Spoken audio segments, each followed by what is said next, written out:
전체회의에서 공청회를 열어서 이렇게 이제 좀 15개 법안을 합쳐 나가자 이렇게 논의가 11월에 되고 있는 상황이었는데요. 비상계엄으로 좀 후속 절차가 진행되지 못한 것도 혹시 아시나요? 뭐 그 관계까지는 모르고 있는데 네. 어쨌든 네. 이러한 것들이 빨리 법적인 제도가 보완됐으면 네, 좋겠습니다. 그래서 그런 이제 어쨌든 빨리 하자는 말씀은 뭐 동의를 다들 하실 것 같은데 11월까지 법사위에서 여야 간에 합의가 돼서 이렇게 간첩죄를 공청회를 통해서 하나의 법안으로 합쳐서 개정하자라고 하는 부분이 합의가 된 상황이었는데 이런 국회 논의 경과를 봤을 때 형법상의 간첩죄, 외국인의 간첩행위를 포함시키는 개정을 뭐 거대 야당이 완강히 가로막고 있다. 이게 야당의 폭거다. 이렇게 보는 건 좀 사실이 아니라고 볼 수 있죠. 거기에 대해서는 제가 정확하게 알지 못하기 때문에 아니 뭐 평가하지 말씀드렸던 않겠습니다. 법사위 논의 과정에 대해서는 들어서 알고 계시다고 하니까 여쭤본 겁니다. 그러면 증인이 이런 국회 논의 경과를 피청구인한테 보고한 사실이 있으신가요?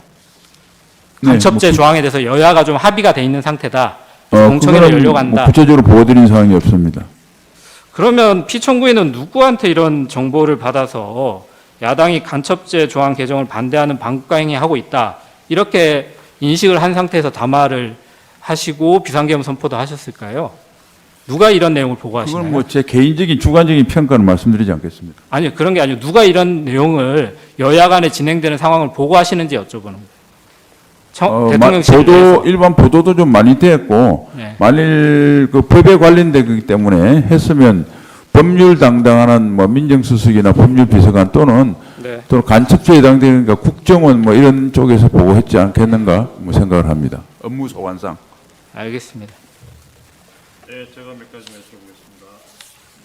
그러니까 국회에서 계엄 해제되고 난 뒤에 인성환 2차장 연락받고 그 결심 지원실에 있는 대통령 모시러 가셨다 그랬잖아요.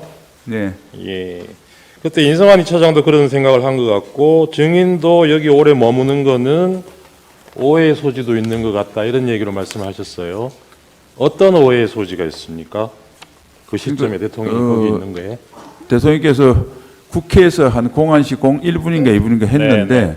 전화했을 시기가 한 공안시 31분이니까 네. 30분이 지났기 때문에 좀 빨리 오셔서 해야지 혹시 시간이 길어지면 그 대통령 쪽과 다른 이런 알겠습니다. 논란이 있을 수도 있겠다 이런. 네. 네. 아까 거기서 대통령이 보고 있던 법령집 같은 게 뭐 개헌법이든 국회법이든 대통령이 법령집 보러 그 지휘통제실까지 내려가지는 않았겠죠. 이런 법령집은 대통령 집무실에도 당연히 있을 거 아닙니까? 뭐 그런 개인적인 제가 그 평가는 하지 않겠습니다. 네, 알겠습니다. 증인 뭐 국방부 장관일 때는 물론이고 안보실장으로 자리 옮기고 나서도 국무회의 자주 참석하셨죠. 네, 국방부 장관 때는 뭐 다 참석했고 그다음에 안보실장은 대통령께서 주관하신 때. 회의만 배석했습니다. 대통령이 주재할 때 국무회의 오프닝 멘트, 클로징 멘트 대통령 직접 하시죠.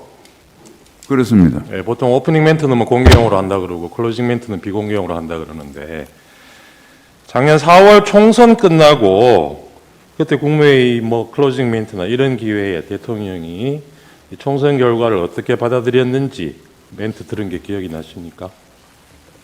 저는 뭐 기억이 안 나고 그다음에 국무회의 때는 대통령께서 정치 상황에 대해서는 별도 그런 자리가 아니더라도 총선 결과에 대해서 대통령이 어떻게 받아들였는지 뭐 들은 기억이 있습니다. 뭐 어떤 말씀하시는 구체적인 기억이 없습니다. 그때 언론에서는 대부분 여당이 참패한 가장 큰 원인이 대통령 책임으로 돌리고 있었거든요. 그건 기억나시죠?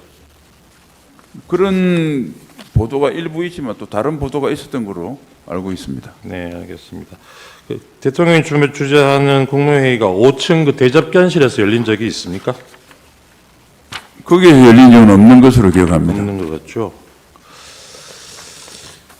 그리고 아까 저 피청구인 신문 중에 초급 간부들 군 이탈 숫자가 점점 늘어나고 있다 뭐 이런 얘기에 관련하셨는데 이게 공교롭게도 오늘 아침에도 제가 본 기사 중에 최근 계엄 사태 이후에 초급 간부들 부사관들이 수십 명 전역 신청을 했다고 그래요. 근데 그 기사에 보면 주로 이번 계엄에 동원됐던 그 군인들이 속해 있는 사령부 소속 부사관들이라고 합니다.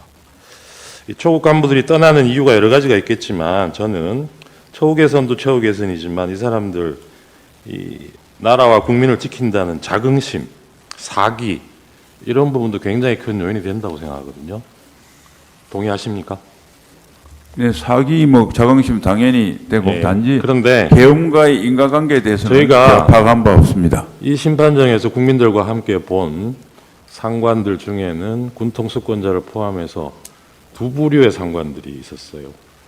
한 부류는 자기도 상부에서 받아서 지시를 전달했지만 이 부하들이 다치게 하고 싶지 않아서 진실을 밝히려는 분이 있었고, 또 다른 분들은 자기가 지금 받게 될 형사재판 때문에 발언을 못하겠다고 한 사람들도 있었습니다.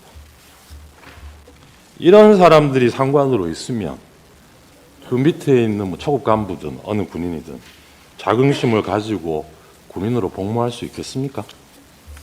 객관적인 사실이 아닌 개인이 주관적인 평가나 소외를 묻는 것은 적절하지 않다고 생각하고 답변하지 않겠습니다. 이상입니다.